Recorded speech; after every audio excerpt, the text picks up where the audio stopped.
नमस्ते बच्चों, चोरू बालिका महाविद्यालय की ज्योग्राफी क्लास में आप सभी का स्वागत है।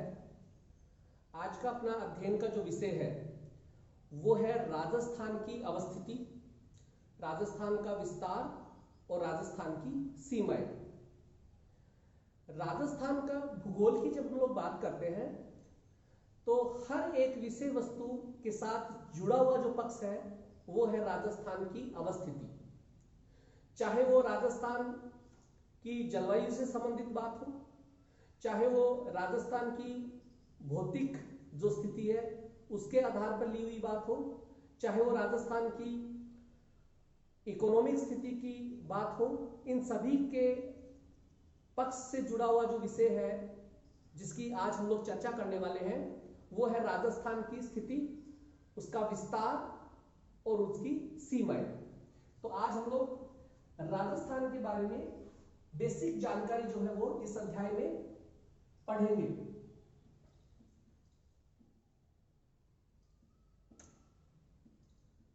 राजस्थान की स्थिति ये अपना आज का विषय है। देखिए, राजस्थान की स्थिति की जब हम लोग बात करते हैं तो कहीं ना कहीं प्रत्यक्ष व अप्रत्यक्ष रूप से विश्व मानचित्र का परिदृश्य जो है उसका सहारा हमें लेना पड़ता है, या यूं कहें कि राजस्थान की स्थिति को समझने के लिए हमें विश्व मानचित्र का सहारा लेना पड़ता है। कैसे लेना पड़ता है इसको हम लोग देखते हैं। एक बार के लिए आप ये सब मान लीजिए कि ये जो टीचिंग बोर्ड जो है ये पूरा विश्व मानचित्र है। अब क्या होता है, क्योंकि हमें पढ़ना है राजस्थान, हमें क्या पढ़ना है, हमें पढ़ना है राजस्थान। तो विश्व मानचित्र की हम लोग यहां पे बात कर रहे हैं, लेकिन हमें पढ़ना है राजस्थान। तो हम लोग विश्व मानचित्र के बारे में अध्ययन करेंगे, कुछ सामान्य जानकारी जो हम लोग भारत की बात करेंगे, और उस भारत के बाद हम लोग हमारा जो मेन जो फोकस रहने वाला है वो रहेगा राजस्थान की स्थिति के बारे में। तो देखिए, हम लोग शुरुआत करते हैं। शुरुआत का जो पहला चरण है वो है कि विश्व मानचित्र की जब हम लोग बात करते हैं तो उस विश्व मानचित्र पर अक्षांश व देशांतर रेखाएं किस रूप में पाई जाती है। तो अक्षांश व देशांतर रेखाएं, अक्षांश रेखाएं और देशांतर रेखाओं का सहारा हमें लेना पड़ता है। चूंकि हमें राजस्थान पढ़ना है इसलिए अक्षांश और देशांतर रेखाएं टोटल जो है उन सब का अध्ययन हम लोग यहाँ नहीं करेंगे। कुछ अक्षांश और देशांतर की ही हम लोग यहाँ पे बात करेंगे। अक्षांश जो होते हैं वो 180 और देशांतर जो होते हैं वो 360 डिग्री होते हैं। टोटल इनकी होती है संख्या 360 और अक्षांश की होती है 180। चूंकि अभी हम लोगों ने बात की कि आप इस टीचिंग बोर्ड को एक बार के लिए विश्व मानचित्र मान लीजिए। अगर ऐसा है तो इस विश्व मानचित्र के बीचों बीच एक रेखा जो खींची जाती है उस रेखाओं को बोला जाता है 0 डिग्री अक्षांश। क्या बोला जाता है? 0 डिग्री अक्षांश बोला जाता है। दूसरा इसका नाम है जो ज्यादा स्पष्ट है और जिसको हम लोग अच्छे से समझ सकते हैं वो है भूमध्य रेखा। कौन सी रेखा? भूमध्य रेखा। अब देखिए, अगर स्केचिंग बोर्ड के बीचों बीच अगर रेखा खींच दी है तो देखा उसका नाम तो सीधा ही होगा भूमध्य रेखा।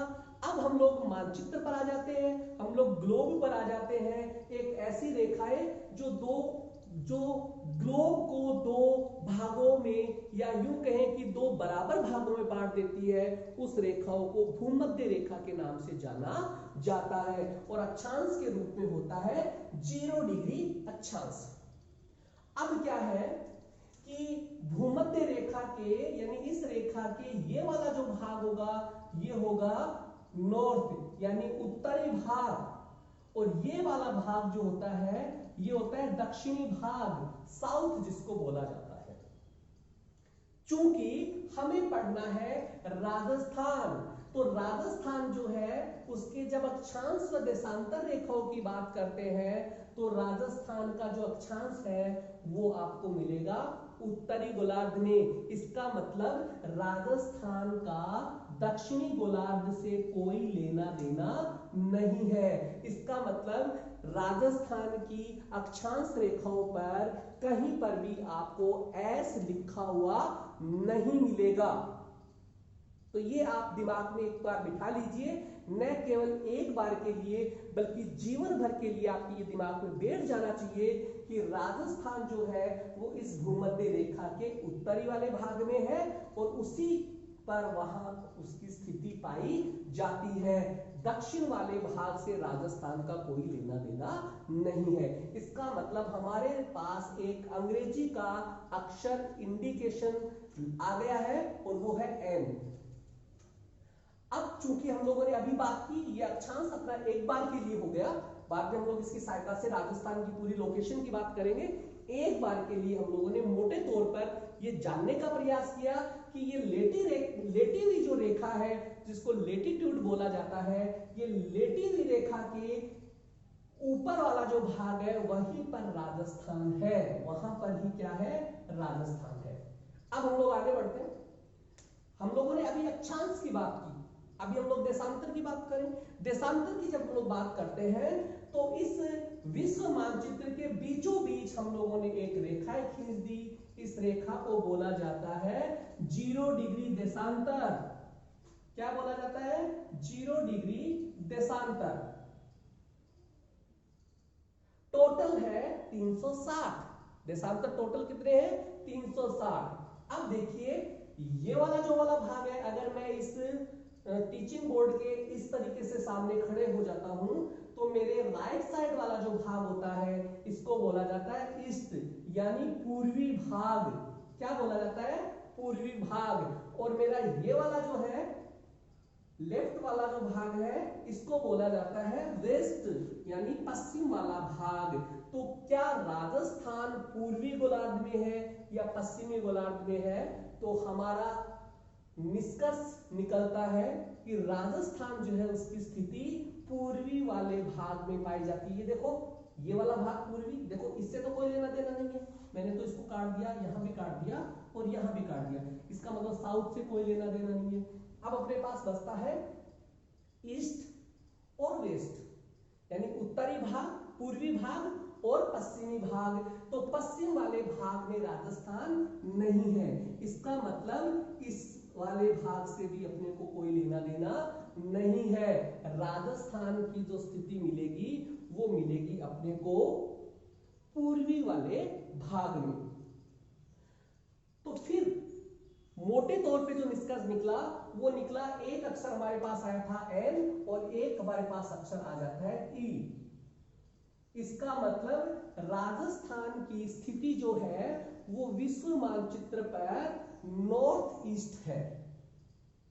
न केवल राजस्थान की बल्कि भारत की स्थिति भी यहीं पर है। देखो मैंने ये भारत बनाया, बड़े वाला गोला किसको इंडिकेट कर रहा है? भारत को कर रहा है। छोटे वाला गोला किसको इंडिकेट कर रहा है? राजस्थान को कर रहा है। तो न केवल राजस्थान के लिए बल्कि भारत के लिए भी आप कह सकते हो कि भारत की स्थिति विश्व मानचित्र पर उत्तरी पूर्वी भाग में पाई जाती है। उत्तरी पूर्वी भाग में पाई जाती है। ये वाली बात हो गई, ठीक है। तो इस तरीके से राजस्थान के बारे में हम लोगों ने सामान्य सी जानकारी प्राप्त की।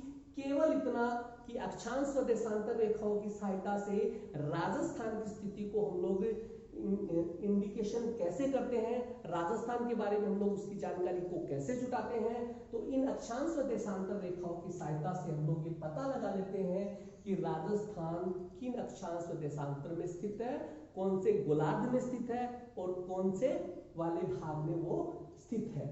ठीक है। तो केवल राजस्थान में जब अक्षांश व देशांतर रेखाओं की बात की जाएगी तो एन और ई ही लिखा हुआ आएगा, उसके ऊपर एस और उसके ऊपर डब्ल्यू कहीं भी लिखा हुआ नहीं मिलेगा। तो सबसे महत्वपूर्ण बात कि राजस्थान की स्थिति इस रूप में पाई जाती है विश्व मानचित्र के संदर्भ में। आगे हम लोग पढ़ते हैं राजस्थान की स्थिति के बारे में हमें पता चला। अब हम लोग पर्टिकुलर जो बात करते हैं वो राजस्थान की करते हैं। तो राजस्थान की जब हम लोग बात करते हैं तो आपके दिमाग में एक राजस्थान की पिक्चर जो है वो आपके दिमाग में आ जानी चाहिए कि राजस्थान की जो है वो आउट बाउंड्री जो है वो कैसी है। ठीक है, ये चीज जो है वो बहुत ज्यादा राजस्थान की हर विषय वस्तु को जानने के लिए हमें बहुत ही मदद करती है। तो आज का जो है अपना टॉपिक जो था वो केवल एक छोटा सा टॉपिक जिसमें केवल अपने को राजस्थान की स्थिति के बारे में पता करना था। नेक्स्ट क्लास में हम लोग राजस्थान जो है उसकी नॉर्थ टू साउथ विस्तार उसका कितना पाया जाता है, ईस्ट टू वेस्ट विस्तार कितना पाया जाता है, और कौन कौन राज्य से उसकी अंतर राज्य एवं अंतरराष्ट्रीय सीमाएं जो है वो लगती है, इन सभी बिंदु पर हम लोग विस्तार पूर्वक चर्चा करने वाले हैं। आज के लिए बस इतना ही। धन्यवाद।